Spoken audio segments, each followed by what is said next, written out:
nós vamos falar sobre a política e sobre o evangelho. Essa é a temática de hoje. E você vai ver todo o meu posicionamento aqui sobre a palavra de Deus. Nesse tempo que nós estamos vivendo, exige-se que falemos sobre o tema. Estamos numa reta final, estamos em um tempo que se exige falar desse tema.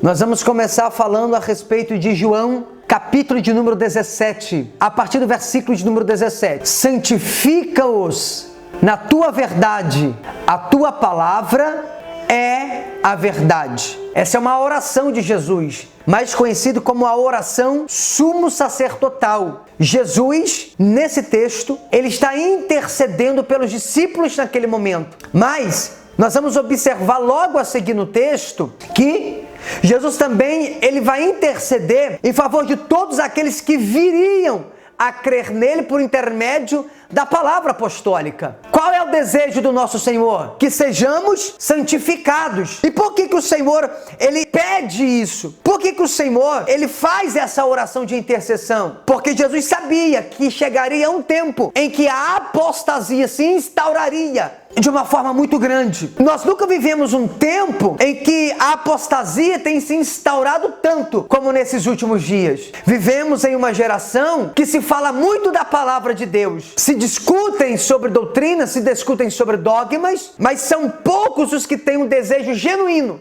de tomar a palavra de Deus em espírito e em verdade, para levar isso para a prática. João capítulo de número 17, versículo de número 17. O Senhor Jesus está fazendo uma oração de intercessão. O Senhor Jesus está pedindo para que o Pai nos santifique. Agora, olha o verso de número 20. E não rogo somente por estes. Ou seja, eu não estou rogando apenas pelos discípulos que estão aqui, não. Mas também por aqueles que pela tua palavra hão de crer em mim. Então Jesus está intercedendo, ele está orando por cada um de nós individualmente. Ele está dizendo assim, ó, Pai, eu estou orando agora, eu estou intercedendo em favor dos meus discípulos que estão aqui. Mas eu não oro só por eles, eu não intercedo só por eles. Eu estou intercedendo agora também por todos aqueles que hão de crer em mim, por todos aqueles que vão crer em mim por intermédio da palavra. Talvez você não está conseguindo compreender as dimensões das profundezas dessa palavra, mas há 2000 anos atrás, Jesus fazia uma oração intercessória individual. Ele estava fazendo uma oração individualmente. Ele estava dizendo, Pai, eu oro para que o Senhor santifique-os na verdade. A tua palavra é a verdade. Mas eu não oro simplesmente por estes que estão aqui comigo, mas eu oro também por aqueles que hão de crer em mim por intermédio da palavra. E qual é a oração de Jesus? Por que ele faz esta oração? Qual é o desejo, qual é a intenção de Jesus nesta oração? Verso 21, para que todos sejam um, como tu, ó Pai, o és em mim. Então qual que é o desejo do coração de Jesus? Qual é a intenção do coração de Jesus? Qual é a oração intercessória de Jesus? Ele está pedindo para que todos sejam um, todos aqueles que creem na palavra sejam um. Assim como o Pai é um em Jesus, ele está dizendo que também eles sejam um em nós, para que o mundo creia que tu me enviastes. Ou seja, o mundo só vai saber que o Senhor me enviou à medida que todos aqueles que creem em mim se tornarem um, uma unidade. Jesus está em busca de unidade. Verso número 22. E eu dei-lhes a glória que a mim me deste. Ou seja, eu estou dando para eles uma glória, assim como o Senhor me deu, eu entrego para eles, para que sejam um, como nós somos um. Verso 23, ainda de João 17. É importante tomar nota disso. Eu neles e tu em mim. Eu neles e tu em mim. Para quê? Para que eles sejam perfeitos em unidade. Mais uma vez, Jesus está em busca de unidade. Ele quer que sejamos um. Ele busca isso para que o mundo conheça que tu me enviaste a mim. Ou seja, o mundo vai ver, o mundo vai reconhecer que o Senhor me enviou à medida que aqueles que creem na minha palavra. Então, quando eu creio em Jesus, eu me torno um com você que está me ouvindo agora. Se você crê na palavra e eu creio na palavra, o desejo do coração de Jesus é que nos tornemos um. E à medida que nos tornemos um, qual é o desejo do Senhor para isso? É que o mundo reconheça Jesus em nós. É que o mundo veja Jesus em nós. Pastor, por que o Senhor se dispôs a falar desse tema? É simples.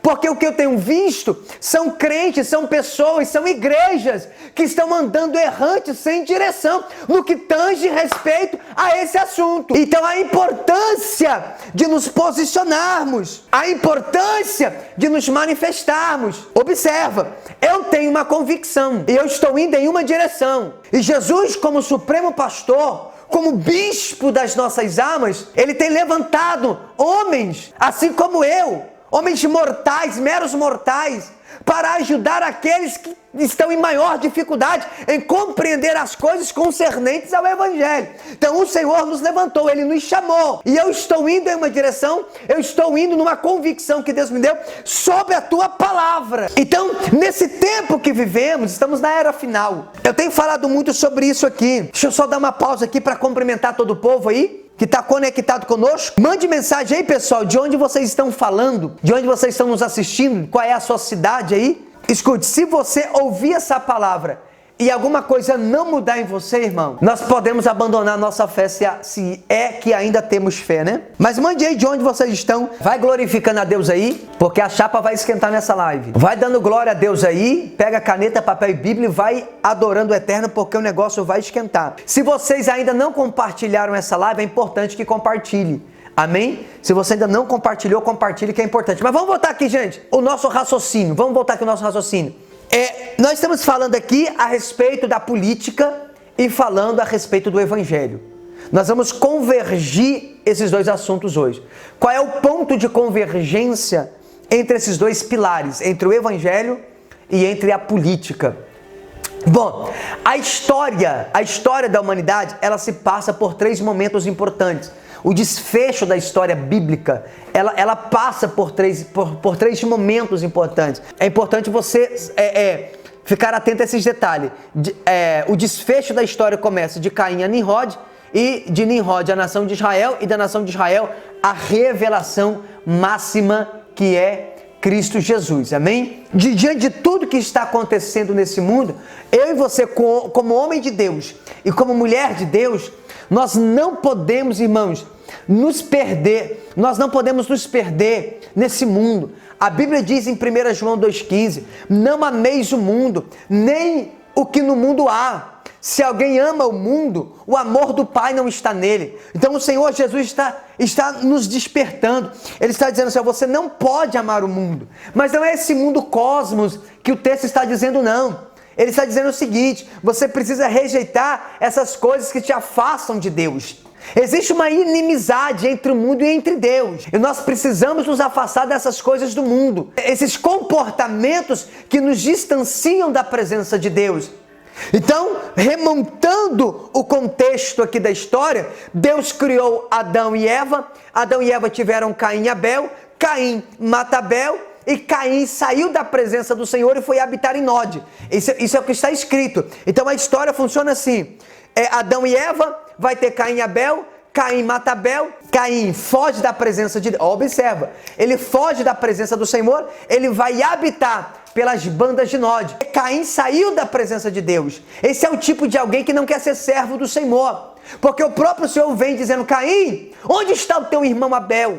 E Caim olha e fala, eu não sei do meu irmão, sou eu lá guardador da vida do meu irmão? Então Deus vai falar para ele, Caim, o sangue do teu irmão clama a mim desde a terra.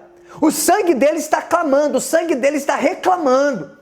Então, esse é o tipo de crente, é o tipo de pessoas que não quer ser servo do Senhor, não quer estar debaixo do governo de Deus. Talvez você conheça alguém assim, que tem dificuldade de se sujeitar a Deus, de se sujeitar à presença de Deus, de andar debaixo dos caminhos da presença de Deus. Então Caim, ele sai da presença de Deus, ele vai para uma terra distante, ele constrói ali uma cidade. E ele coloca o nome dessa cidade, o nome do seu próprio filho, chamado Enoque. E aqui começa a história de uma civilização sem Deus. Lembrando você que o cerne desta live é política e o Evangelho. Só que eu preciso te inserir no contexto, para você entender o que é que está acontecendo dentro da nação brasileira hoje. E qual é o desfecho disso tudo que está acontecendo e que está para acontecer. Então, a partir de Caim, começa uma civilização sem Deus. Ele constrói uma cidade.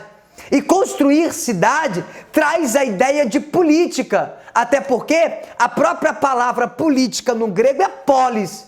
E polis em grego significa cidade. A própria palavra polis, que vem de política, em grego é cidade. Então Caim, ele constrói uma cidade, ele inicia uma civilização sem Deus. Ele estabelece limites do seu próprio governo, porque ele saiu da presença de Deus. Isso começou lá em Gênesis.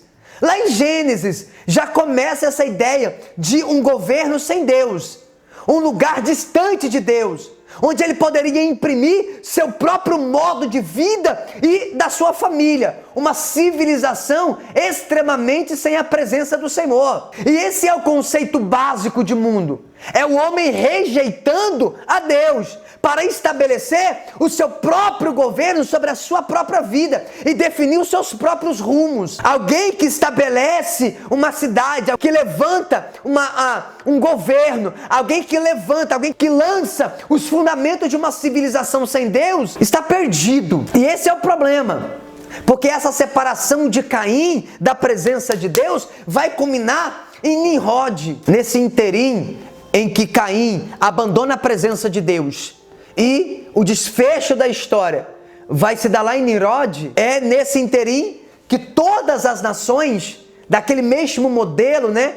Quando eu falo nações, eu estou falando nações desse modelo rudimentar. Até porque não existiam nações como nós conhecemos hoje, mas são nações rudimentares que eu digo, né? Eles se reúnem em um só propósito. Então Caim instaura a primeira cidade, a primeira civilização sem Deus. E de repente várias outras cidades fundadas por várias outras pessoas se reúnem contra o próprio Deus, contra o próprio Criador. E ali você sabe da história que inicia, né? Eles fazem uma torre, construindo a torre ali, comumente conhecido como a Torre de Babel. Eles fundam uma grande cidade para encarar a Deus. Essa é a ideia de alguém que foge da presença de Deus. Esse é o conceito de alguém que sai da presença de Deus, que constrói algo fora da presença de Deus. Esse é o período da Torre de Babel. Mas começou tudo desde Caim construindo uma cidade. É política, é governo, é civilização.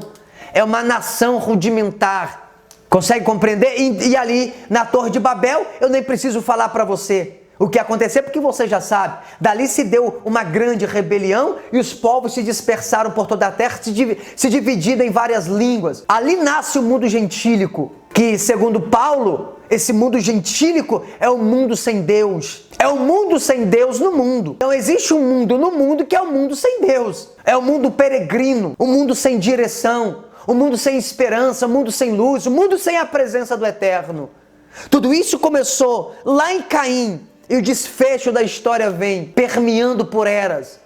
Logo, o mundo das nações com suas políticas, e quando eu falo políticas, eu estou dizendo segundo a Gênesis da história bíblica, é o homem querendo estabelecer sobre si o seu próprio governo. O homem desde sempre está buscando isso. Ele busca estabelecer para si mesmo um governo sem a presença de Deus. Governar para si, governar o seu próprio mundo sem a orientação divina. E Deus está observando tudo isso. Deus está olhando para tudo isso. Deus, vendo que a humanidade estava sem o testemunho de um governo adequado, porque cada um instaurou o seu próprio governo. Uma civilização, cidades, nações sem a direção do Eterno, sem a direção de Deus. Tá dando para compreender, crente? Se tá dando para compreender, comenta aí, eu preciso saber se tá ficando claro para você a ideia dessa construção de civilizações, de cidades, desde o mundo antigo. Eu preciso te inserir no texto. A ideia é essa. Deus vai olhar, vai dizer assim, esse mundo está sem norte, esse mundo está perdido, esse mundo está sem direção. Então o que é que Deus vai fazer? Deus vai olhar para Abraão. Deus vai chamar a Abraão. Deus vai dizer, Abraão, a partir de agora, você vai sair da tua terra, vai sair da tua parentela, vai se posicionar, Abraão, porque de ti farei uma grande nação. Eu farei uma grande nação a partir de ti. Então Deus observando toda essa civilização sem Deus, esses governos sem Deus, Deus chama Abraão e diz, a partir de ti, Abraão, eu vou fazer uma grande nação. Então quem está se posicionando agora? É o próprio Deus. Então, a partir de agora, a partir de Abraão, agora, surge então a nação de Israel que nós conhecemos, comumente conhecemos. Então vem Abraão, Isaac, Jacó, José, e vai o desfecho da história, Moisés. E a ideia que temos agora, porque quem falou foi Deus, que de ti eu farei uma grande nação, a ideia que temos é que a partir de agora o negócio vai funcionar. É que a partir de agora as coisas vão dar certo. Essa é a ideia. É que a partir desse momento em que Deus chama Abraão, porque Deus é que faz a promessa dizendo, farei de ti uma grande nação. Então a partir de agora qual é a ideia? Que passa já na nossa mente e na cabeça do povo. Vai dar certo. Por quê? Porque é óbvio, Deus tem um desejo de ter uma nação exclusiva para si. Esse é o desejo de Deus. Eu quero uma nação que seja exclusiva minha, que anda debaixo dos meus preceitos, que seja um comigo. Lembra o que eu li lá? Jesus falando, o desejo de Deus sempre foi esse, que assim como ele foi um com o Pai, que nós sejamos um. Então o povo sai do Egito, passa pelo deserto, entra em Canaã, até que aqui vemos o que acontece com esse povo que até então achávamos que agora haveria uma saída concernente às questões do governo de Deus. Então eles entram em Canaã, até que o quê? Até que o quê? O que acontece? O que acontece quando o povo entra em Canaã? Agora vai dar certo, pastor. Agora as coisas concernentes ao governo de Deus, agora vai funcionar o negócio. Entrou em Canaã, saiu do Egito, passou pelo deserto, entraram na terra prometida, agora sim o negócio vai funcionar. Até que, quando nós olhamos para o primeiro livro do Samuel, capítulo de número 8, versículo de número 4, nós temos uma revelação bombástica. É obviamente que eu não vou ler toda a história. Você pode ler depois todo o capítulo 8 de 1 Samuel, que vai ficar mais fácil para você compreender. Eu só estou te inserindo no contexto. Se estiver fazendo sentido, se você estiver conseguindo compreender, a ideia que eu estou tentando, é o fio de prata que eu estou puxando para você compreender. Eu preciso que você mande o like para que o Facebook entenda que essa aula está sendo relevante e ele possa mostrar para mais pessoas. Então, à medida que você marca pessoas na live, à medida que você compartilha, à medida que você dá like aqui, manda aqui o joinha, manda coraçãozinho aqui. Então o Facebook ele vai entendendo, ele vai compreendendo que a aula está relevante, então ele vai mostrar para mais pessoas, ok? Mas agora observa, o cerne dessa aula é política e evangelho e o tempo do fim. Olha o que diz 1 Samuel 8,4. Então todos os anciãos de Israel se congregaram e vieram a Samuel a Ramá. Os anciãos de Israel, eles se reúnem, eles fazem uma reunião e diz: vamos falar com o profeta Samuel. Então eles saem, vão até Ramá, chegam para falar com Samuel e ele diz assim, e disseram, verso 5, e disseram-lhe, eis que já está velho. Eles estão falando para o profeta Samuel. Eis que já está velho, e teus filhos não andam pelos teus caminhos. Constitui-nos, pois, agora um rei sobre nós, para que ele nos julgue, como tem todas as nações. Olha que coisa boa. É uma coisa boa, não é? Eles olham, os anciãos olham e falam, bom, dentro de Israel, o profeta Samuel já está velho. Os filhos de Samuel já não andam no caminho dele. Então Samuel, como um profeta, como um juiz, já velho e não podendo mais continuar com essas atividades, ele delega os filhos as tarefas. Então os anciãos se reúnem e vêm e falam assim, Samuel, você está velho, mas os seus filhos já não andam nos seus caminhos. Não andam, eles se corromperam. E diante de tudo isso, os velhos chegaram à conclusão. A situação está insustentável. Precisamos fazer alguma coisa. Temos que fazer alguma coisa. Por isso, eles vão falar com Samuel. Como Samuel já estava velho, os filhos dele já se corromperam, qual é a ideia que eles chegaram? Levante então um governante como nós. Irmão, eu te pergunto, comenta nessa live, Jesus é o Senhor, sim ou não? E se Ele é Senhor, de quem que Jesus é Senhor? Comenta aí. Eu quero que você declara, Jesus não é o nosso Senhor. Você vai declarar onde você está agora, Jesus é o meu Senhor. Você pode declarar isso? Porque no meio de uma multidão, se eu digo, Jesus é o nosso Senhor. Tá, mas aí eu estou escondido no meio da multidão. E se no meio dessa multidão, para essa multidão, Jesus não for Senhor? Então você vai declarar, Jesus é o meu Senhor. Isso. Jesus é o meu Senhor. Por quê? Porque se Jesus não for o Senhor de ninguém, Ele é meu Senhor. Se Ele não for o Senhor do A, do B, do vovó, da vovó, do vizinho, da velhinha, não tem problema. Mas Ele é o meu Senhor. Independente de qualquer coisa, Jesus é o meu Senhor. Quem era Senhor de Israel? O próprio Deus. O próprio Deus, Ele é o Senhor da nação de Israel. Você está conseguindo entender? A gente está montando desfecho desde lá de Caim. E qual que é o desejo de Deus? Deus deseja uma nação obediente a Ele. Deus deseja levantar uma nação. Até que essas nações que foram se levantando eram nações distantes de Deus, independentes de Deus. Aí Deus vai falar: Abraão, a partir de agora, vamos levantar uma nação, a nação de Israel, porque de ti farei uma grande nação. Então Deus levanta. Então, quem era o Senhor de Israel? O próprio Deus. O próprio Deus. Agora, eu quero que você comenta aqui nessa live. As coisas não estão indo bem em Israel, sim ou não? As coisas não estão indo bem. Os anciãos vão olhar e vão declarar assim: ó, Samuel, você já está velho. Os teus filhos não andam nos teus caminhos. As coisas não vão bem em Israel. Se as coisas não vão bem em Israel, o que eles deveriam fazer? Recorrer ao Deus de Israel, sim ou não? Porque o Senhor é o Deus de Israel. Deus, Ele é o Senhor de Israel.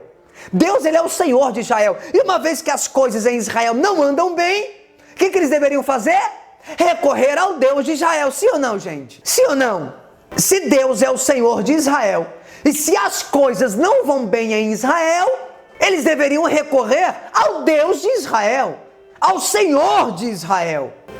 Mas sabe qual que é o problema? É que a ideia que nós temos de Senhor é o Senhor das igrejas, é o Senhor das frases prontas, é o Senhor da festa gospel. Esse é o Senhor que é da ideia que temos. Esses anciãos que vão até Samuel, eles deveriam urgentemente orarem ao Senhor de Israel, mas eles não vão orar ao Senhor de Israel. Eles vão até Samuel e dizer: Samuel, o Senhor já está velho, Samuel, os teus filhos não andam nos teus preceitos.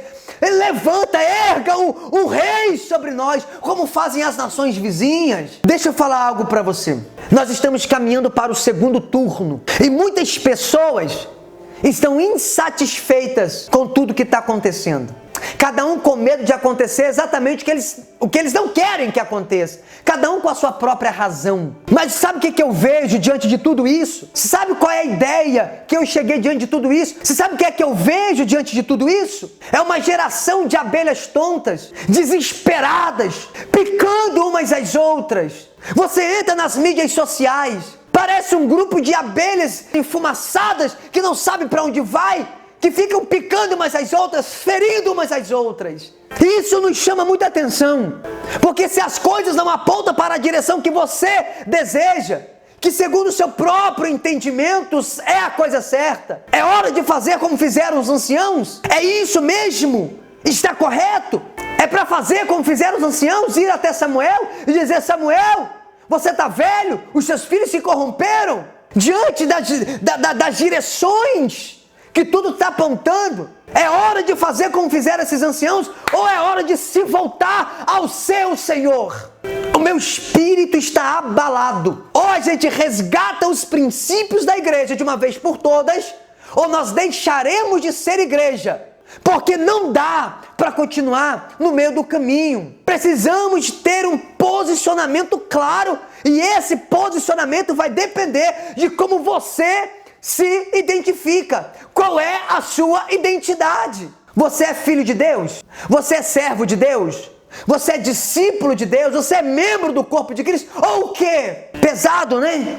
É pesado, né, crente? Eu falei que eu ia falar tudo hoje. Eu estou me referindo aos medos, não ao exercício da cidadania como cidadãos, não é isso. Eu estou me referindo aos medos. E se eu tenho algo para falar para você, no dia 30, vai lá e vota em quem você quiser. Vai lá e vota em quem você quiser. Eu falo, irmão, do teu coração, do que está aí dentro te dominando, te consumindo, te fazendo pior, te fazendo morder os outros, mentindo, Porque nesses tempos que estamos enfrentando, quem mente melhor parece ter mais vantagem. Esse é o tempo que nós estamos vivendo. Essa é a geração que nós estamos vivendo. É assim que estamos vivendo. É sobre isso que eu quero te despertar. É sobre isso que eu quero chamar a sua atenção. O que fizeram os anciãos de Israel? O que é que eles fizeram? Precisamos aprender para que nós não podemos cometer os mesmos erros. É pesado, né, crente? É pesado. E bom seria se todos pudessem suportar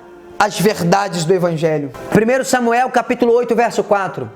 Então todos os anciãos de Israel se congregaram e vieram a Samuel, a Ramá, e lhe disseram: eis que já estás velho, e teus filhos não andam pelos teus caminhos. Constitui-nos, pois, agora um rei sobre nós, para que ele nos julgue, como tem todas as nações. Os anciãos chegam a Samuel e dizem: Samuel, todas as nações têm seu rei, e cada rei reina sobre essa nação.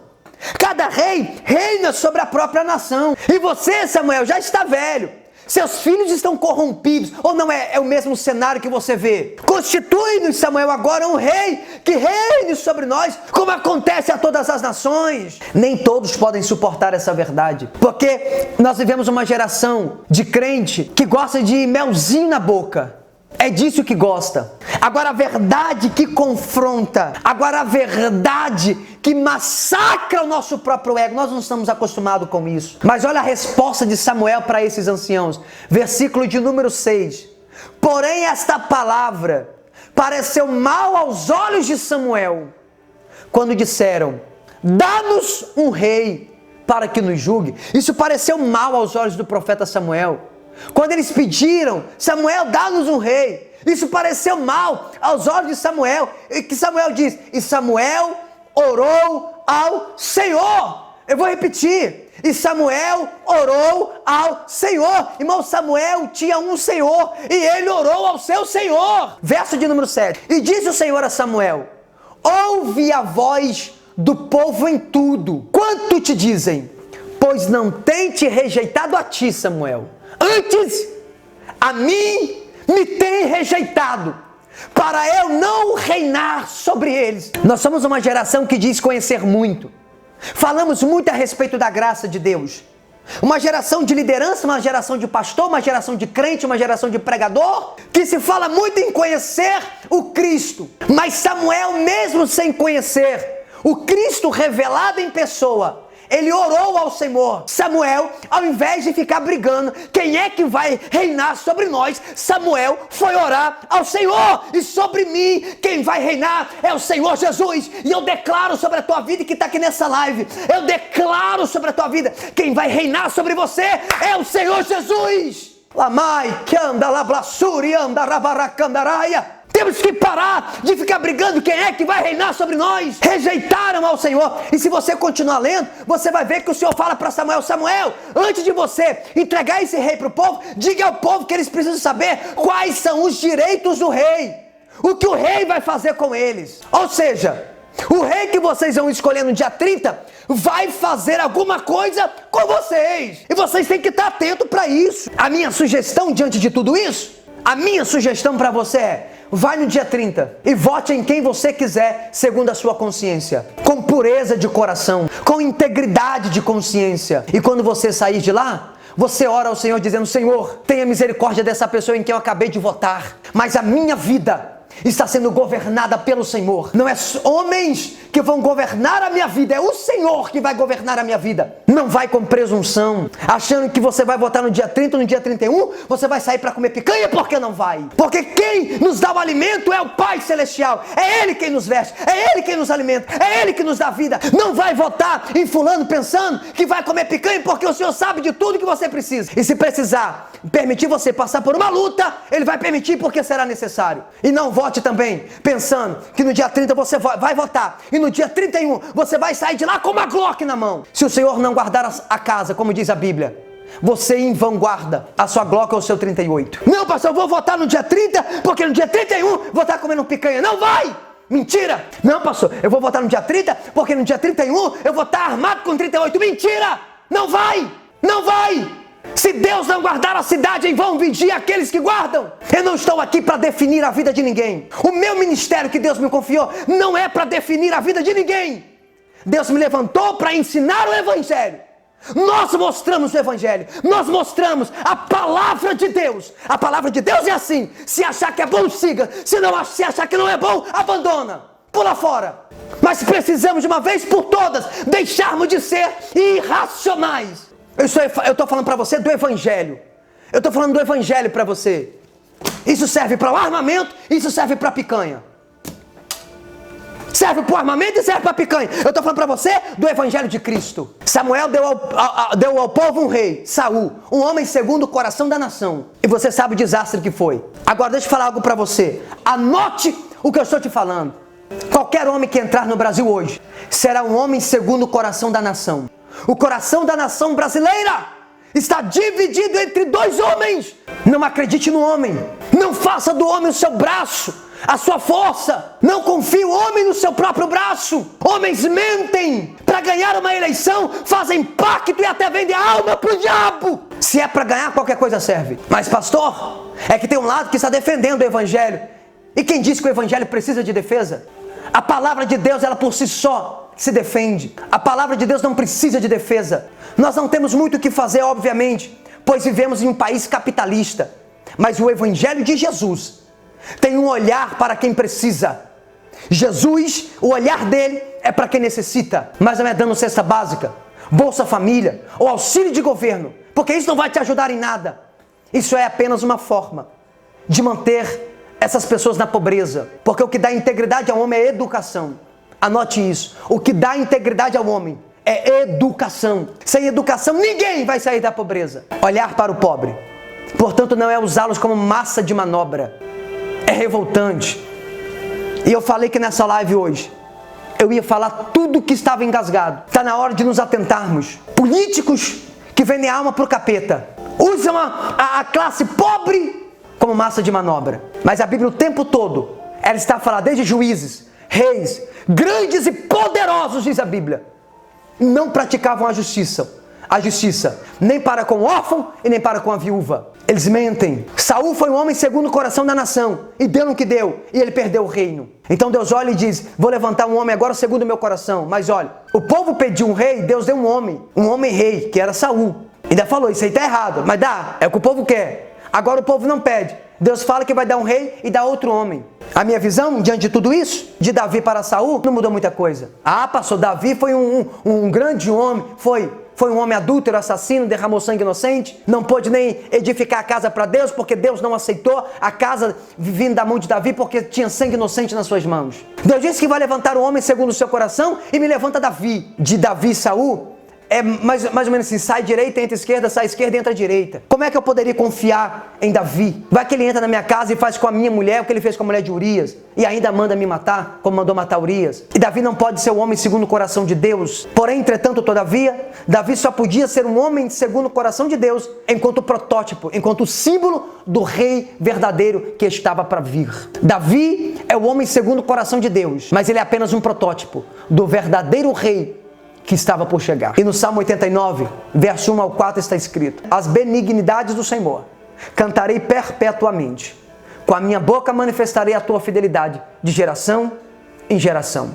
Pois disse eu, a tua benignidade será edificada para sempre, para sempre. Tu confirmarás a tua fidelidade até nos céus, dizendo, fiz uma aliança com meu escolhido e jurei ao meu servo Davi, dizendo, a tua semente ou a tua posteridade estabelecerei para sempre e edificarei o teu trono de geração em geração. Aí eu te pergunto, o trono de Davi era um trono eterno? No que tange respeito à promessa? Sim, porque o próprio texto está dizendo, eu vou estabelecer para sempre, edificarei o teu trono de geração em geração. Mas o trono de Davi, quanto filho de Jessé, não é eterno, porque o próprio Davi morreu, quem veio depois dele morreu. O trono foi derrubado, mas a ideia do texto é, Deus levantou Davi para representar o rei. Por isso que Mateus capítulo 1, verso 1, o texto vai dizer, Jesus Cristo, filho de Abraão, filho de Davi, essa genealogia. Jesus pertence a essa genealogia. Jesus é o Davi maior. Jesus é o Davi na realidade, o rei prometido, o Cristo de Deus. Jesus é o rei, ele nasceu rei. Ele não é rei dos judeus, ele é rei dos reis. Então Cristo é o rei segundo o coração de Deus. Ele é o rei do reino de Deus. Eu fico admirado com a preocupação de muitos. Eu entro na internet, irmãos, o que eu vejo são ferroadas de pessoas. Pessoas se ferindo, pessoas se degladiando. Mas é que, pastor Maxwell, se fulano entrar, não! A partir de agora, eu te convido, irmão, a sofrer um mindset na sua cabeça. Não é se fulano entrava, não. O fato que a gente está tão preocupado se fulano ou Bertano vai entrar. Por que estamos tão preocupados? O fato é que nós estamos querendo transferir a nossa responsabilidade de cidadão do reino dos céus para a autoridade de uma nação pagã. Você é um cidadão do céu. Você é uma cidadã do céu. Nós somos cidadãos do céu. E nós, como cidadãos do céu, estamos querendo transferir a nossa responsabilidade de cidadãos do céu para governantes, para autoridades de uma nação pagã. Não, pastor, mas o Brasil é uma bênção. Mas o Brasil é uma nação pagã. A nossa nação brasileira não é teocrática. Não é teocrática. Pelo contrário, a nossa nação tem o seu direito fundado no direito romano. Nossa cultura brasileira é uma cultura greco-romana. Foi o próprio Cristo que disse, foi o próprio Senhor que disse, a própria Bíblia diz, a própria palavra de Deus declara, o mundo jaz no maligno. Esse mundo é irrecuperável. O apóstolo Pedro, na sua segunda carta, no capítulo 3, verso 7, ele diz: mas os céus e a terra que agora existem, pela mesma palavra, se reservam como tesouro e se guardam para o fogo, até o dia do juízo e da perdição dos homens ímpios. Posso falar algo para você? Essa terra, esse mundo é irrecuperável. Essa terra está entesourada para o fogo, diz a Bíblia. Não adianta você querer colocar um remendo, uma coisinha ou outra na Constituição para fazer o papel de cristão que não vai resolver. Não, vamos colocar lá, né? Irmão, o evangelho não é remendo. O evangelho não é remendo. O evangelho é uma vida nova para alguém que é nascido de novo. Está na hora de nós nos posicionarmos como homens de Deus, mulheres de Deus de verdade. O mundo jaz no maligno. O mundo jaz no maligno. Não é que o mundo... Observa a diferença do texto. A Bíblia não diz que o mundo jaz do maligno, não é isso o texto. O texto diz, o mundo jaz no maligno. É isso que diz o texto. O mundo jaz no maligno. Como assim? O mundo já está prostrado, morto e apodrecido no maligno. E não é alguns pastores no legislativo que vai resolver a causa, porque o mundo jaz no maligno. É a palavra de Deus que diz, não é eu que estou falando. Não é eu que estou falando para você, é a Bíblia. Só existe uma forma de fazer a diferença nessa era, nesse tempo. Todos pensam que a sua forma de pensar é o politicamente correto. Cada um pensa que está com a razão. Não, mas eu estou certo, eu que estou certo. Mas né... Mas Deus não mandou, irmão, a gente sair gritando por aí, quem é o melhor rei que vai reinar sobre nós. Deus não falou pra gente fazer isso. Só existe uma forma de fazermos a diferença. Precisamos nos tornar de uma vez por todas o sal da terra. Precisamos do evangelho. Precisamos nos nutrir com o evangelho, nos nutrir com a palavra de Jesus. Precisamos ser a expressão viva desse evangelho. Não é fazendo leis que vamos resolver o problema do mundo. Se você se tornar a expressão de Cristo, as coisas começaram a mudar. Os cristãos estão se degladiando, se ferindo, se machucando. É crente contra crente, gente. O que é isso, meu Deus do céu? Tá virando trem do avesso, meu Deus. O cristão deve ter uma vida de obras, de perdão, de socorro, de justiça, de amor, de piedade, de misericórdia, de acolhimento, de compaixão para com o próximo. Ai, que andeplo minalamaia, ramarassúria. A gente entra nas redes sociais, gente. É só feridas. Precisamos ter essas obras de justiça para que o mundo olhe para nós e diga: meu Deus, que povo é esse? Eu quero conhecer o Deus desse povo. Você há de concordar comigo? Porque até o certo momento que nós estamos, o mundo olha para nós, quando eles não zombam de nós, eles escarnecem de nós. E quando não escarnecem de nós, eles nos chamam para poder gritar, levantar bandeira e estabelecer um rei sobre nós. Esse não é o evangelho. João 17:20. E não rogo somente por estes, mas também por aqueles que pela tua palavra hão de crer em mim, para que todos sejam um. Para que todos sejam um. Verso 23. Eu neles e tu em mim, para que eles sejam perfeitos em unidade. E o meu posicionamento é esse, irmão. eu tenho apenas um rei. Precisamos viver nesse mundo como se dele não precisássemos. Anote isso, gente. Comenta essa frase em nome de Jesus. Precisamos viver nesse mundo como se dele não precisássemos. Ou seja, eu vou votar no dia 30, mas não preciso.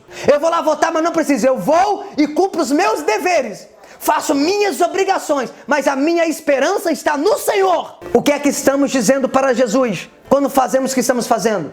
Qual é o recado que estamos transmitindo para Jesus? Qual é a mensagem que eu estou transferindo para Jesus? Jesus orou por nós lá atrás. Há 2000 anos atrás ele fez uma oração. Pai, santifica-os na verdade. A tua palavra é a verdade. O próprio Jesus orou por nós. O que é que eu estou fazendo, gente? Nos degladiando uns contra os outros por causa de um reino humano.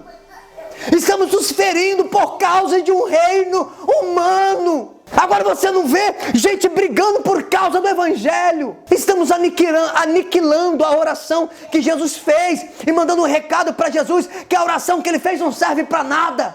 Ele orou para que nós tornássemos um. Mas nós estamos nos dividindo em 10, em 100, em 1000, em 1 milhão de pessoas fatiadas. O povo de Deus está dividido. O coração da nação brasileira está dividida entre 2 homens para um reino humano. Esses dias eu ouvi de alguns pastores de que crentes deixaram de congregar por causa dessa briga de direita e esquerda. Pastor, eu não vou na igreja não. Essa briga de direita e esquerda, gente, o próprio Jesus diz: Pai, santifica-os. Separa-os, não os deixe contaminar com o mundo, com suas ideologias, com suas mentiras. O próprio Jesus orou para que pudéssemos nos santificar. Precisamos ser santificados na verdade.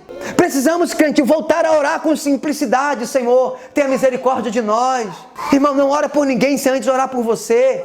Vamos voltar à humildade. Você que está aqui comigo, tem alguém aqui nessa live que quer fazer essa unidade valer a pena em nossa vida? Essa unidade que Jesus falou, de nos tornarmos um, tem alguém? Tem alguém que é disposto a viver essa unidade que Jesus orou? Tem alguém que é disposto a viver isso? A se tornar um em Cristo? A voltarmos a ser igreja? Tem. Ainda tem alguém que quer fazer valer a pena essa unidade, essa oração de Jesus. Então, a partir de hoje, você não vai enviar nenhuma mensagem no seu WhatsApp para gerar discórdia. Você não vai divulgar fake news, nenhum vídeo que você julga ser a verdade, mas é difamação. Ah, mas isso aqui é uma verdade, pastor, mas está difamando alguém? Não divulgue. A partir de hoje, se você fizer isso, é porque você não quer viver em unidade. Você é a resposta para você mesmo.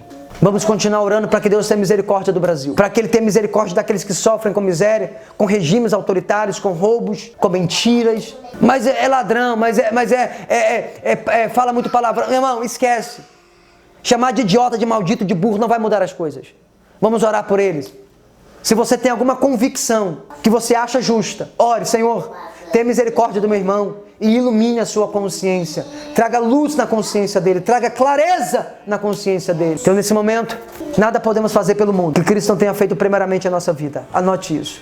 Eu só posso fazer por alguém se Cristo primeiro fazer em mim. Somos cartas vivas lidas pelo mundo. Na minha casa, Maxwell Fernandes e minha família, só tem um rei, e é nele que está a nossa esperança. Nós não vamos nos machucar por causa de homens. Vamos mostrar para os homens como é possível, em pleno século de trevas, sermos luz no mundo. Nós não vamos machucar pessoas. Nós não vamos ferir pessoas por causa de homens, por causa de governos humanos. Nós só temos um rei, e é nele que está toda a nossa esperança. Pastor, mas me ofendeu. Chame essa pessoa para invocar o nome do Senhor, porque assim você resgata o princípio da sua fé. Diga para ela: vamos orar, vamos invocar o nome do Senhor Jesus. Ó Senhor Jesus. Se alguém não compartilhou essa live, seria importante compartilhar. Seria importante compartilhar. Vamos falar com Deus.